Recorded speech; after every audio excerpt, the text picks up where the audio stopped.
Hey guys, hope everyone's doing well, having a great week. So it's been a while since I've done a video. I've done some live videos, but I guess those haven't been too popular. Um, so recently just had a tournament over in Halmstad, which you guys probably don't even know where that is, but it's in Sweden, not too far from where I live in Gothenburg. And I just kind of want to talk about that a little bit and just the competition mindset and what goes through your head when you're competing out there or any tournament really. Doesn't matter if it's a big one or a small one. So first off, I just want to say congrats to all my students out there competing. And I had I think I had maybe two students brand new, never competed before. So I had to really kind of push them into competing. And that's it's really hard as an instructor to know who you can push and who you can't push. You gotta break some eggs on that one. You gotta make some mistakes out there, but usually I will push the younger students. The younger kids and juveniles and young adults to compete more because you're young, you need to go out there and compete. Got nothing to lose. You heal really fast. Got infinite amount of energy. So when you're young, you need to go out there and compete, especially if you want to get better, you want to progress in the belts. I always make the young guys and girls compete. It's a great way to test your skills. And the older people, ones with families and they got to work. We're a little bit more lenient on those people, but they still have to be consistent. They still need to train hard. Maybe they can't do a lot of tournaments, but I feel like you need to go out there and compete. It's just a part of jiu-jitsu. There's no other way about it. There are some schools where they're like, hey, we're just trained. We don't compete. But competing is a part of jiu-jitsu. Pushing yourself, being out of your comfort zone. That's part of jiu-jitsu, guys. I can't take that out of there. So I feel that everyone should compete because it's you're finding someone your weight, you're finding someone your skill level, your experience. That's as fair as life can get, man. It don't get no easier than that, no fairer than that. So go out there and compete, guys. Even if you get your butt kicked, you're gonna learn some type of lesson. You're gonna learn a lesson out there, and it doesn't matter if you win or lose. I tell the students this all the time. I don't care if you win. I don't care if you lose. I just want to see you give your best. Go out there and try your best, and don't leave anything out. Don't leave anything or leave everything out on the mat. That's all we can do, and I just tell them that I'm proud of them. For stepping out there and because it's hard. Some people they get super nervous and man, they're just you can tell they're barely holding on. But other people they really thrive in those situations and they pull something out of themselves. They're able to tap into some potential that they have and really do well.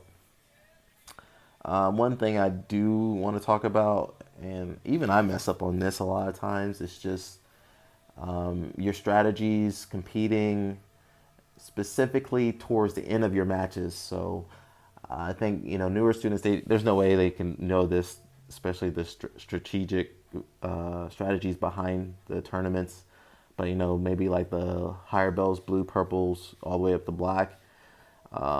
If you're say like towards the end of your matches, say maybe like the last 2 or 3 minutes, like man, if you're up on points or advantages, I'm not saying coast, but you need to play really smart, guys. Don't do nothing crazy. Play it as safe as possible. I had a few students that man they were winning and man we're like you got this, just hold the close guard, and they were in that panic mindset where they couldn't calm down and they just were in a dogfight. But if they had just slowed the game down, slowed the pace down, they would have won pretty easily. So again, if you're up on points or advantages towards the end of a match, hey man, play it safe. I mean, don't do anything crazy. If I'm out there and you're up and I say, hey man, 30 seconds left, 30 seconds. Don't do anything crazy. Play smart, okay?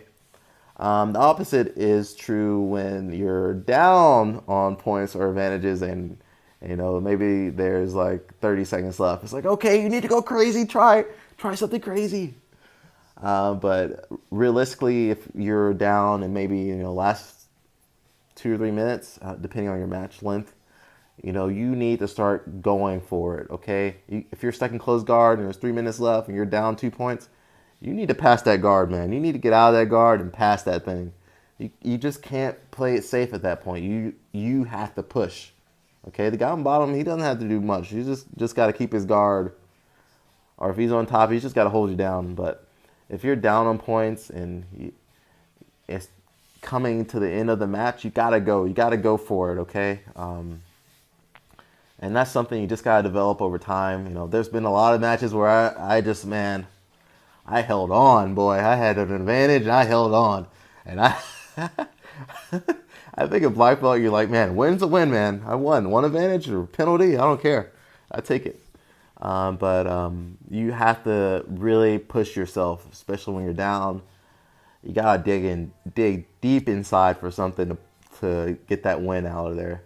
And if you're able to pull that out, you know, you're down and, man, 30 seconds left and you somehow score an advantage or score a point, man, that's like, it's an amazing feeling, you know, like in your head, if you're thinking like, man, I'm not going to win, like usually you won't win. But if you're down and you're thinking, man, I can still push, I can still do this, I feel strong, I feel great, you know, sometimes you can pull it out, you know.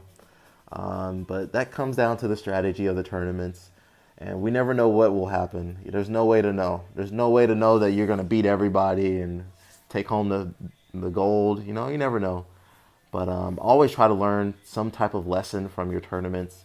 It could be something about your jiu-jitsu. It could be a technical thing like, hey, maybe I need to keep my lassos tighter or, you know, recomposing faster. Or it could be something about your diet. Hey, I ate too many carbs before the tournament and I was overweight, or I didn't have enough carbs before the tournament, so, man, I felt really tired. Or, you know, just things like that. You're going to learn a lot about the tournament experience. And for me, I think what I'm learning more is just getting back in that grinding mindset of, hey, I'm going to be at the tournament forever. So I do my weight class and I do absolute. I'm going to be there forever. I'm going to be there from the start to the finish. So that's something I'm going to work on, just building back up, because I used to do that back in the day.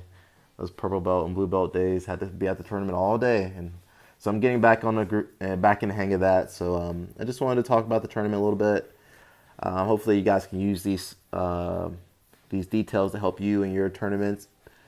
And if you haven't competed, maybe go out there and try. If you want to get better at jiu-jitsu, competing is the best way to do it, man.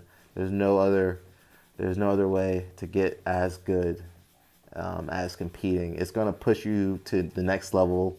Especially if you're starting out, one tournament could be like 3 months of training almost. So, and you know, if you're up and coming, just compete, get your name out there.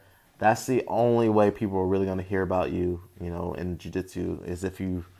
I'm not saying you got to win, but you got to go out there and compete, and try to do those major tournaments, and just, you know, make a name for yourself. Just do well, try your best. That's it, guys. That's all we can do. All right, guys, till my next video, have a great time, great night. Peace out, and ciao.